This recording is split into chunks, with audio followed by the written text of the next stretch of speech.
What can the button-down corporate world learn from the high-energy world of sports? Dr. Jack Groppel has examined potential crossovers as the co-founder of the Human Performance Institute. He's also the co-author of the Corporate Athlete Advantage. Dr. Jack, welcome to the show. Hi, Paul. How are you? I'm doing well this morning. Thank you very much for your time. Honored. Now let's begin with what is the most basic lesson that those business leaders can learn from those in the highest echelons of sports? Well, just like business, high caliber athletes have to learn to bring their talent and skill to the surface on demand, no matter what the situation. So what world-class athletes have learned is how to increase their capacity for tough times.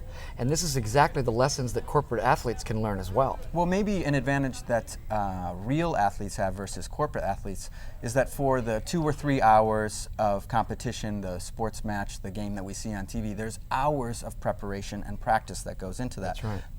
Those in the corporate world don't have that same advantage. So should corporate workers see their work as practice or a competition or somewhere in between? Well, this is the interesting thing that I think corporate America finds is that when they start comparing, like you're exactly right, world-class athletes, they practice and they practice and they practice, and relative to the time they practice, they perform very little. The corporate athlete performs all the time. No time for practice. However, when they learn to really prioritize and get things in alignment the right way, it's amazing what can start happening. So the technology that we bring to the table is needed more by the corporate executive than it is by the world-class athlete. Now, another advantage or difference between a sports athlete versus a corporate athlete is measurables. Athletes are constantly judged on statistics. Baseball has ERA, batting average, where there's relative performance indicators indicating that this is a top athlete versus someone maybe that's more mediocre. How does the corporate athlete measure their performance then? Just like the world-class athlete in sport, numbers drive everything. So we have to have metrics, and that was one of the things that when we started the Human Performance Institute that we knew we needed to measure so that corporate executives could understand this technology of energy management and really bring it to life and measure what's going on, whether it's overall revenues, whether it's profitability, whether it's retention, whether it's absenteeism, even presenteeism.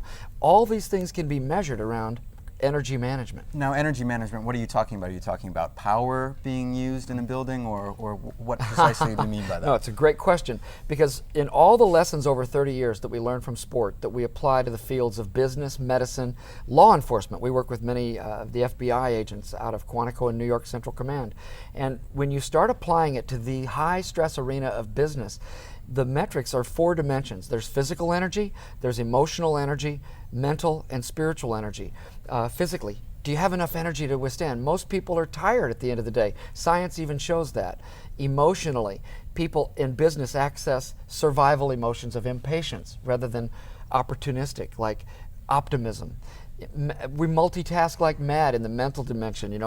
We tell the wrong stories and manage our time very poorly. And then spiritually, many people aren't aligned with the corporate mission. So what we teach executives who come through our course is how do we measure all this in 4 dimensions and get it working? All right, well, all very interesting insights. Dr. Jack Groppel is the co-founder of the Human Performance Institute and co-author of the book, The Corporate Athlete Advantage. Thank you very much for your time. Thank you very much.